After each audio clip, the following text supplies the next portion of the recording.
Welcome to Educate, Agitate, Organise Saturday, a joint endeavour between Don't Leave Organise and our friends at Socialist Telly.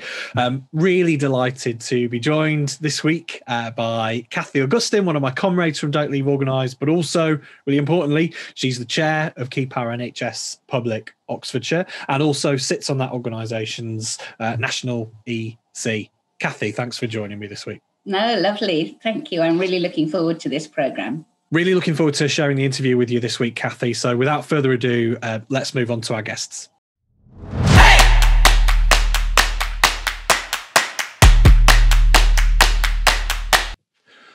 With over 120,000 recorded COVID deaths, including 29,000 in care homes and almost 900 health and care staff, we stand near the top of the world league table for mortality, worse even than the United States.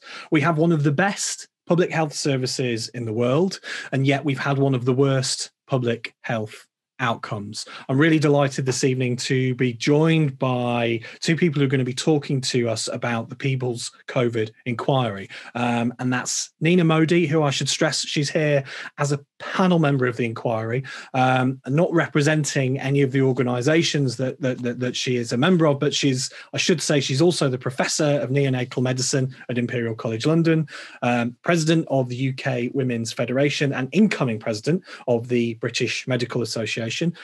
Nina, delighted to have you here this evening. Thank you. Great to be here. And I'm also joined by John Puntis, who is a retired paediatrician and co-chair of Keep Our NHS Public. John, thank you for being here with us. Thanks, Matt.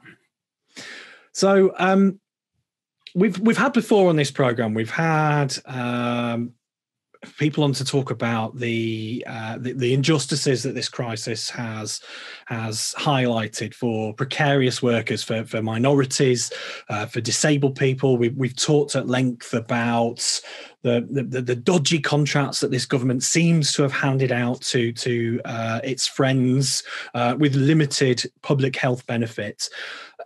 As people from the medical profession with a medical background, what do you feel? What do you feel is the scale of the mismanagement here? John, I wonder if you could start. Well, I think it's absolutely astronomical. I mean, if we just look at test and trace, which is a central component in any country for managing the pandemic, there's now been something like £32 billion spent on it, and it doesn't work. And one of the reasons it doesn't work is because the isolation part of test, trace, isolate and support and the support part have never been in place. So you have this situation where you have testing, but you don't have people who have the wherewithal to isolate. Now that's been apparent for a very long time. We were supposed to have a working test and trace system in place before coming out of the first lockdown. And this is 9 months ago now, and we still don't have it. And yet money is still being shoveled into the coffers of these private contractors. And that's probably one of the largest examples of incompetence, I think, and a failure to listen to expert voices who are saying there should be a completely different approach, which is based on local authority, public health teams, and people on the ground who know their communities doing the testing and tracing, and then providing economic support or even accommodation for those people who can't isolate within crowded accommodation. So I would flag that up as being the most monumental failure, which the National Audit Office have also identified. And then probably vying for that is another aspect of the testing strategy, which is the one that was originally called moonshot, although they seem to have abandoned that terminology, but is now being rolled out as available lateral flow testing for whoever wants it, essentially a kind of screening system without looking at whether it really fulfills the necessary prerequisites for a screening program. And Nina, would you like to expand or add to that? Well, the facts of what have happened over the last year are known to the whole of the UK public. And you mentioned this in your opening statements, Matthew. 150,000 people have died. Many people have suffered the most enormous financial hardship. The implications of long COVID have yet to be fully realised. One could go on and on and on. And the purpose of the People's COVID Inquiry is because if ever there was a time to ask questions about why we have found ourselves in this parlous state, it has got to be now. There's no point having an inquiry into what happened 2-3 years down the line. We need to understand what has happened now. We need to reflect very seriously on the mistakes that have been made. And most importantly, we then need to put them right, which is why I'm delighted that Keep Our NHS Public has taken the move that it has to set up a People's COVID Inquiry. It's also important to emphasise that we would have been delighted had the government set up a proper inquiry very, very early on. And perhaps the time to have done that would have been round about this time last year. It was obvious that things were going badly wrong this time last year. It takes quite a bit of time to set up a proper governmental inquiry. But it wasn't rocket science to have said in April 2020, "Ops, we're going to need an inquiry. Let's get one going." But sign of inquiry there has been none, which is why Keep Our NHS Public has taken this course of action. And I mean, look, the government's deflected and blamed and confused throughout this crisis. So it's not necessarily surprising, but I do want to touch upon. So, John, I read your piece in the British Medical Journal, and you made reference to another piece by one of their executive editors, Kamran Abbasi. I hope I'm pronouncing that name correctly. And he refers to the government as unaccountable. As unaccountable and unrepentant, and he suggested there's three ways out of this. There was either a rapid public inquiry, and I think history would tell us it's quite difficult to get a rapid public inquiry. Voting out unaccountable governments, and I'm not sure if we're going to get an opportunity to do that necessarily anytime soon. And he also suggested, setting up more robust international structures to hold nation states to account for their mismanagement of the crisis. Now, you've suggested and outlined, and Nina's touched on it there, a fourth way, which is the People's COVID Inquiry. So why are you taking that approach? And perhaps you could talk us through that. Well, that was a very powerful editorial in the BMJ, and the other striking phrase on it was the reference to social murder. Yeah. So that he really wasn't holding back, but he was talking about the concept of if governments don't do the right thing and there are disastrous consequences, how do you hold them to account? And that there are people who would describe this as social murder. Now, social murder is clearly a crime, and there is a tradition of citizen inquiries where civil society that wants to hold government to account but has no way of doing that can set up a tribunal, and that's usually something which is part legal, so kind of quasi-legal. We have Michael Mansfield, of course, and Lorna Hackett as the counsel to the inquiry. It's partly theatre, and it's partly giving people an opportunity to speak truth to power. And we could see all the difficult problems with COVID progressing in terms of increasing death rates and the terrible problems with PPE and so forth, really demanding an inquiry. And the bereaved families support group were pressing the Prime Minister back in June last year for an inquiry. And he agreed that there should be one, but said, of course, now is not the right time. And more or less said it wasn't until the pandemic was over that an inquiry would be held. And as Nina's just said, actually, if the government said today, let's have an inquiry, Michael Mansfield's estimated it'd probably take 2 years to set up, 2 years to examine the evidence, and 2 years to produce a report. So it's a long way in the future. Whereas what the bereaved families were saying and what we were saying, along with many others, of course, many medical professions, but also other civil society groups, is, look, there's probably a third wave coming in July. For goodness sake, let's learn the lessons that need to be learned so that we can prevent further deaths. And I think that's absolutely the right thing to do. And it's very difficult to understand why the government won't do that, except, of course, they have never admitted any wrongdoing whatsoever, and they've not admitted any mistakes. And I think they're worried if they agreed to a rapid inquiry to come up with kind of interim proposals for how we now proceed, that in a sense would be an admission of failure. And that's, I mean, fundamentally, that's what we're talking about, isn't it? It's a duty of care. I think, Nina, you made reference to that, how, you know, we need to get this right. This isn't over. This is an ongoing crisis, and we don't know when this is going to end. This isn't a game. These are people's lives and livelihoods at stake. This is horribly serious, self-evidently, and therefore it deserves to be taken seriously. As John has said, we've heard in the sessions that we've had so far, we've had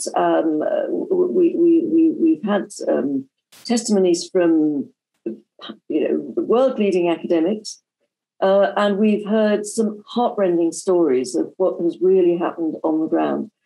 Some of which have had, the panel and the audience in tears. They have been so harrowing. It is only right and correct and proper that we should be asking, why did this happen? But most of all, how can we stop this happening again? And it's a really important point that the questions that we ask are actually really important in this. I saw you mentioned Michael Mansfield QC. I watched his interview his video on Double Down News.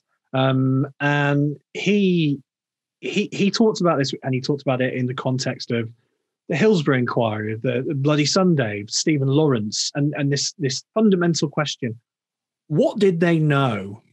And I think one of the important things about the People's COVID inquiry is you structured it, you set it out to kind of trying to establish this. So what are the questions we should be asking to find this out? If I could add to that, it's also what did we learn? If you think about those historic issues that you've just mentioned, it's what did we learn?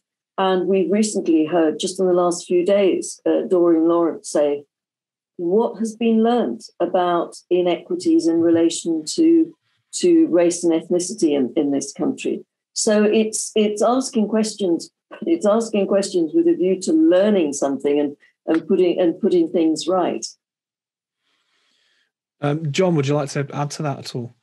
Well, we're asking lots of questions, as you know, and these are kind of outlined on our People's COVID Inquiry website. But the opening session was, were we prepared? So, what was known about the risks of a pandemic? And of course, a pandemic, I think, has been the number one item on the government risk register for about 14 years. And in 2016, there was this extensive planning exercise, Operation Cygnus, which was about how do we prepare, what should be in place, given that there will be a pandemic at some point. Now, that focused very much on influenza, but there were lots of recommendations made about being prepared. And they simply weren't implemented. And someone's remarked that instead of going for a fully comprehensive insurance policy, the government went for third party because it was cheaper. So there are clearly lessons which could have been learned, which weren't. But you're right, we are very concerned about what the government did know all along and what they then chose not to do. And that's one example, I think, that they didn't implement recommendations from that from that exercise nearly 6 years ago now. Is there anything that's come from the session so far and we'll talk about future sessions in a moment, but from the session so far that's surprised you or shocked you, Nina? Yes, well, several things. So some of the things we knew, as John's just alluded to, it was well known that Operation Cygnus had taken place in 2016. Never mind the fact that no one was predicting COVID, SARS-CoV-2 were predicting flu, but that's neither here nor there. You still need PPE. For a major pandemic, no matter what the infectious organism, you are going to need PPE. So how does it come that we absolutely did not have enough PPE in this country? That's just one of several examples of how we could have been better prepared, but we were not. And therefore, it begs the question, how can the UK public be confident that we're going to be better prepared for whatever the future may bring? But there have been the things that surprised me in the testimonies that we've heard so far. A particularly moving one, and these are all available, so any of your viewers who'd like to go back to them, I would strongly recommend that they do so. One particularly moving testimony was from someone who described his father dying at home of COVID without ever having had any contact by phone or let alone in person with a medical professional, because the advice that was being given at that time was phone NHS 111. Now, there have been repeated, this is all about learning lessons again, there have been repeated references over the past years about whether or not NHS 111 is sufficiently sensitive to deal, and by sensitive I mean in the medical sense, whether or not the algorithms that they employ, the questions that they ask are sufficiently able to detect serious illness. And here we were having an absolutely heartrending graphic account from someone who said, my father died at home without ever having been seen or heard or spoken to a medical professional. And that was because of the advice that was being disseminated at that time. Do not call your general practitioner, call NHS 111. And the British public were on the whole doing as they were told. Absolutely tragic. So those sorts of real life stories about what went wrong for individuals and their families was what I found particularly. I'm an academic, so I know a bit about the objective stuff, but this came as a shock to me. John, do you want to, anything in there you found shocking? Well, I just to echo what Nina said, I think one of the strong points of the inquiry is that it's giving a voice not only to experts, and we really do have some international experts, but it's also giving voice to ordinary people, bereaved relatives, frontline staff, to give their stories. And that's been very revealing, and I think, and makes very gripping viewing. Now, of course, a lot of the stuff that we're dealing with is out there already. It's known, but we're trying to pull it together. We're also trying to make a contemporary record before history's rewritten. For example, I've got 3 young relatives who are all junior doctors who are incredibly distressed by the unavailability of PPE in their hospitals, which went on for weeks and weeks and weeks, and then them being exposed to lots of patients with COVID without having high-grade PPE. But we now have Matt Hancock saying, well, of course, there was never a shortage of PPE after all. So that's another important aspect of the inquiry. But I think not that this was a revelation, but just to hear again the lack of seriousness which government took and the Prime Minister took in relation to what was happening in China, imagining, despite the reports there showing that this was a completely different kind of disease and a dangerous one, the lack of serious attention that they gave to what was going on there, to the extent that he failed to attend, I think it was something like the first 5 Cobra sessions, so there's this, and then of course boasted about shaking hands with people as the time when social distancing and those kind of basic hygiene measures had been emphasized as being really important. And another important strand, I think, is that the government, instead of seeing the people as part of the solution, have seen the people as the problem. And as Nina pointed out, when people were told not to put pressure on the NHS to protect the NHS, that's what they did. And that's had devastating effects for many. And those effects are still feeding through in terms of people who've had late diagnosis or late investigations. And yet the government's philosophy was that the populace would not go along with recommendations. And they talked right back in March about COVID fatigue and the fact that people would not comply with directions. And I think that's completely wrong. And it's a big mistake to see the population as a problem rather than part of the solution to fighting COVID. We talked about it before in this program about how there's this sort of narrative that the world is dog eat dog, and when there's a crisis, people panic and start eating each other and burning one another's houses down. Complete nonsense. The opposite of that is true, and I think actually COVID showed that to us. We saw, spontaneous mutual aid popping up all around the country, people taking responsibility, but obviously the government has taken a different approach, and a lot of its messaging has really been kind of projection onto the public, treating the public how it acts in many ways.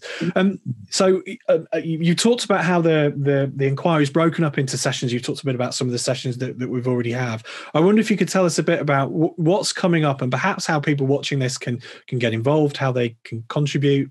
Nina. Well, the sessions we've had so far, as John has said, we've talked about what was known. Yesterday's session, last night's session, was how did it affect disabled people?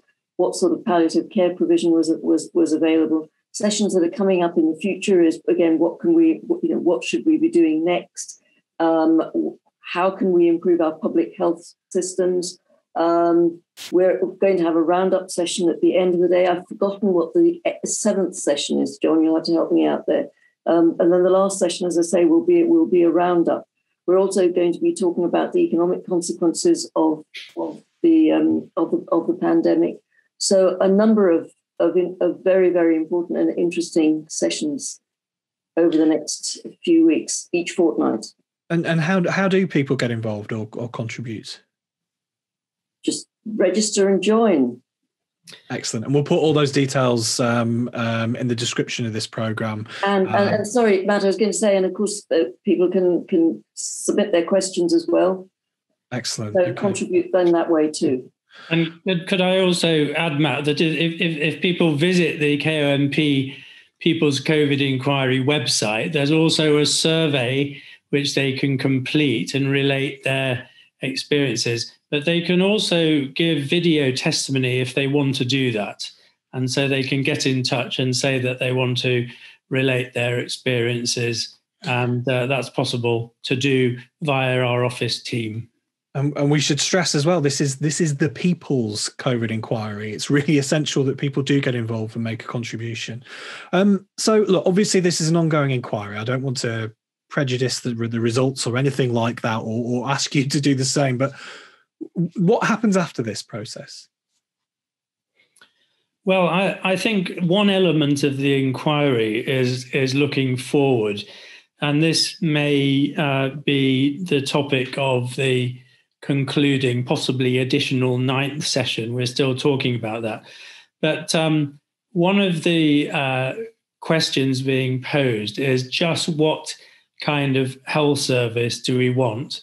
What kind of health service do we need really to be able to protect people and care for them? Not only one that provides good quality health and social care when there isn't a pandemic, but also one that's resilient enough to be able to carry on doing that and deal with the next pandemic, which undoubtedly there will be.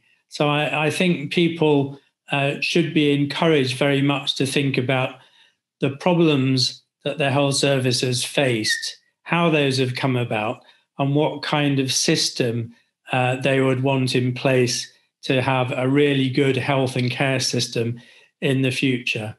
And I would say, personally, this is not about more privatization, and yet the pending legislation that's going to be in the House of Parliament soon, if anything, is going to increase the influence of private contractors within health and social care. And we've already heard Matt Hancock talking about the wonderful contribution that the private sector has made to fighting the pandemic, which I think most people would be quite surprised at, looking at the mess generally that's gone along with the contracting out of a lot of the pandemic work, like the test and trace. So really important for people to think about the kind of health service that we want and that we deserve. Nina, would you like to add to that? Yes, absolutely. I mean, I couldn't agree with John more, but I'd give you an example and then a general comment, if I may. The example is one of the testimonies we heard last night was from Dr. Rachel Clark, who's a palliative care doctor, and one of the things that a care service should be doing is caring. We have been she told us very graphically how the palliative care service in this country is not majorly funded through the NHS. It's funded through charities. Now, this is just one example of asking the British public, what do they want from their health and care service in the future? Do we want to all contribute to a pot so that when we have health and care needs, we can be secure in knowing that they will be provided? Or do we want to live our lives in insecurity, thinking, oh my goodness, this is not going to be available for us or for our loved ones? And that is the decision the UK public has to make at the moment. We have been and we are absolutely at the tipping point, at a major crossroads. Do we want a national health service for all of us that is properly funded, as John has said, not just in times of crisis, but in times of normality as well? Or do we want to be worrying about whether or not a provider is going to be there, whether or not someone is going to sell us the right kind of healthcare, whether we're going to be able to find a private care home to look after ourselves or our elderly relatives, whether we're going to be able to die a comfortable, pain-free death? All of these things are what a national health service to me implies. I've spent my whole career working in the National Health Service, as has John. We would like to see this for every single UK citizen, but we're in danger of it slipping away from us. So if your audience is concerned about health and care, and I'm sure they are, then listen to the testimonies of our witnesses at the People's COVID Inquiry, but also reflect on what kind of health and care service do we want in this country. And that leads on perfectly to my next question. Really important points there. My next question, I think this is mostly for John. So this is clearly a huge project, and there's more groups than just Keep Our NHS Public involved, but you're really leading on this, and you've been instrumental in getting this off the ground. It's it's your campaign and all the rest of it. How does this fit in with your with the name of the campaign, your mission statement, and your other campaigns?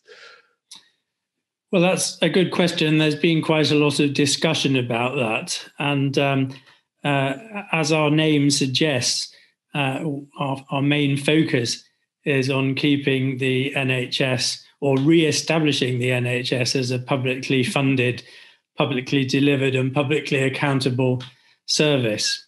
But the pandemic has thrown up all these terrible problems, highlighting inequalities, racial injustice, cronyism, corruption, actually a better name than cronyism, and the huge, staggering number of deaths. Also, the large numbers of deaths amongst health and care workers. And so we felt that this was something we we simply couldn't ignore as a campaign.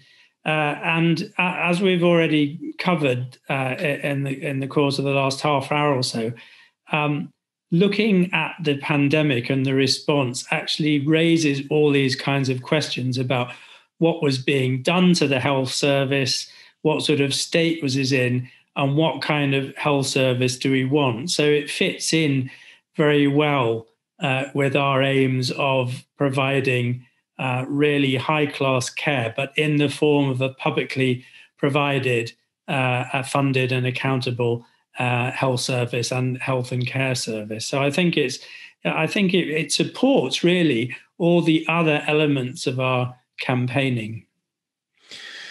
Really important points there, and I'm really, really grateful to both of you for your time and everything you're doing with this really important campaign and inquiry.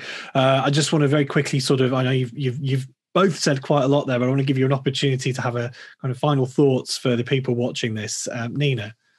Well, I would just say that health affects all of us in good times and in bad times. And this is why I absolutely am certain that the model of the National Health Service, publicly funded, publicly delivered, publicly accountable, is the model that is most equitable, most moral, most fair, and provides the best healthcare, which is why I'm very proud to be a patron of Keep Our NHS Public. John, do you have any final thoughts? Well, I'd encourage people to join in with the sessions that have yet to happen, and also to look at the transcripts and the videos that are already there, and then add their voice to those of us who are campaigning for a proper NHS, as Nina has said. I think there's a real danger of history being rewritten, and we mustn't allow this to happen. We already have a Prime Minister whose popularity unaccountably is going up, and everyone should just, first off, I think, look at the number of deaths, and that is absolutely inconsistent with having done everything right at the right time. And we must not forget this. So we do need to learn lessons. That's our primary focus. But we also need to hold those responsible to account. So there you have it. Look, please support the people's COVID inquiries. Try and join the sessions. Send in questions. Send in the video submissions. Make a donation. Go to Keep Our NHS Public. Really important. I think this is a vital antidote to, as John and Nina have outlined, the misinformation, the fake news from this government. Really, really important campaign. Really important inquiry. Thank you so much for your time. Best of luck with all of this. It'd be wonderful to have you back perhaps in the future to talk a bit more about the findings and what the next steps might be. Nina, John, thank you very much. Thank you, Matt. I'd be very happy to come back.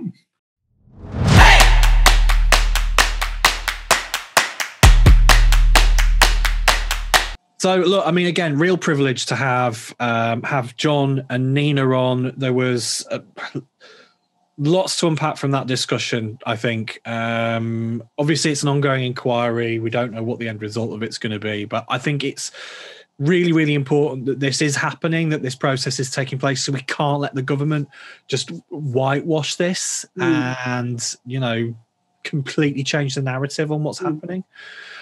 Kathy, I mean, obviously, you've been involved with Keep Our NHS Public for a while, so you've probably got quite an informed perspective on this. What do you think after watching those interviews? Well, let me say, first of all, I have been involved in some of the work that preceded the inquiry.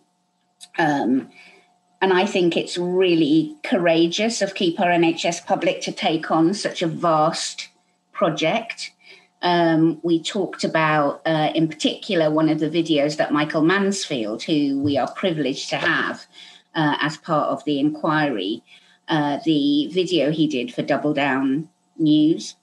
And to your point, Matt, that you made at the beginning, we can't allow the government to take over the narrative and rewrite history. So it's important to have this contemporary up to date reflection of what is actually really happening in our communities.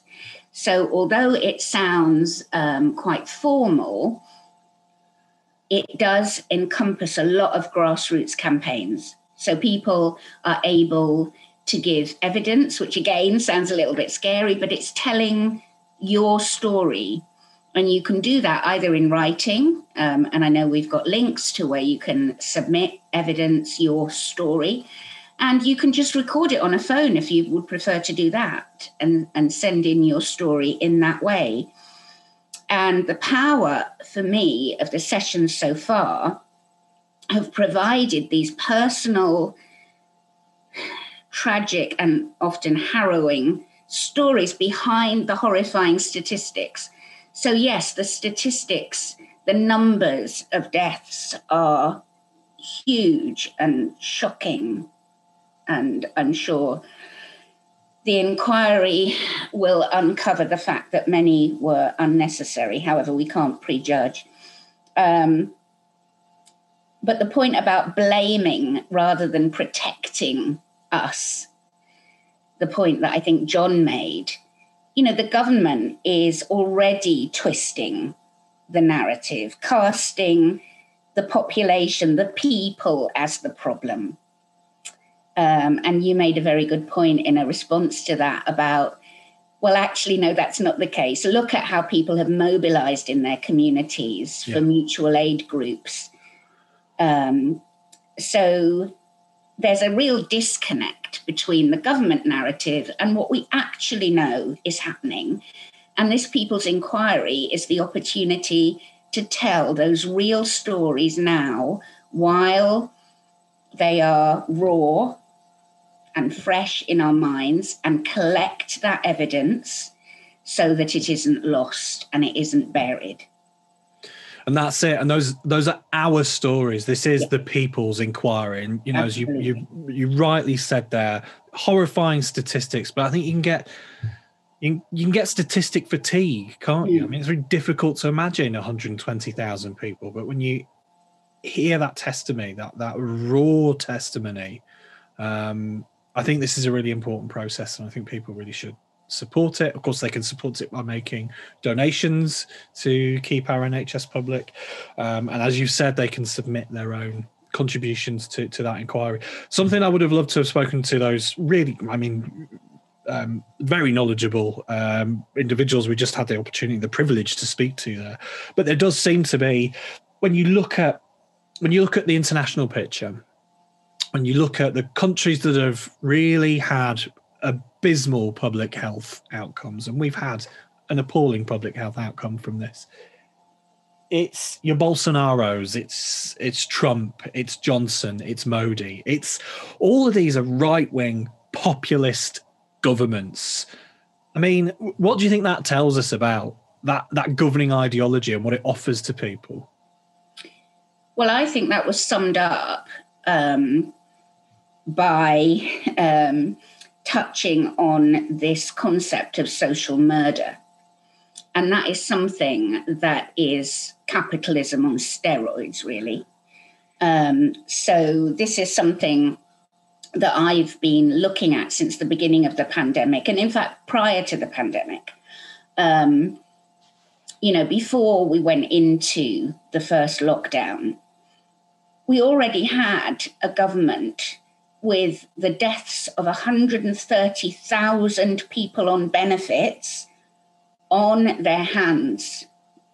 So this social murder, the eugenics agenda really of Cummings, has been in place for an awfully long time. Now, Engels first coined the term social murder as far back as 1845 in his work, The Condition of the Working Class in England. And it was focused on Manchester. But we are returning to that. It was originally a phrase used to describe murder committed by the political and social elite, where they knowingly permit conditions to exist where the poorest and most vulnerable are deprived of the necessities of life and are placed in a position in which they cannot reasonably be expected to live and will inevitably meet an early and unnatural death. 1845. We are in 2021, and that is what we are living today. And it's shocking, and I am so glad that this inquiry is happening, and I'm so glad that people involved with it are understanding these terms, the political ideology behind the way the pandemic has been mishandled, mismanaged by these toxic Tories. Exactly. This is all of the outcomes are based on political choices and political decisions. This isn't accidental. This isn't random. Kathy, do you have any final thoughts on this week's episode? Yeah, well, there are more sessions to come. You can catch up on the KONP website. It isn't easy listening, but it's so important. And sign up to the sessions that are coming. If you can afford to, and not many of us can in the financial straits. The economic impact of the pandemic is another issue. But if you can afford anything to contribute to the crowdfunder, I know we've shared the links to that, and that will go into the following sessions of the People's COVID Inquiry. So there you go. So thanks, Kathy, for joining me this week. Real pleasure to have you on again as co-host. Really important issue. Please do look at those links. You might be watching this on social media. Hopefully, we've been able to tweet along some of these links. Some of them you might have seen on the screen. Even if you are watching this on social media, this is also going out on YouTube. And if you do watch it on YouTube, first of all, that really helps us if you do, and we would be very grateful if you could like and describe. But also in the YouTube description, all the links we've just talked about and some other sources, they'll all be in there. So that's a real useful resource for you to go and look at. So it's it's difficult to hear some of the testimony that's coming from this inquiry, but it's important that we bear witness to it. It's important that we educate ourselves on the reasons behind this and the consequences of having this awful ideologically driven government. It's really important we resist it in any way we can. So support Keep Our NHS Public, support this inquiry, and most importantly, do not go gentle into that good night. Watch Educate, Agitate, Organise every Saturday night. Kathy, thanks for joining. Thank you. Solidarity.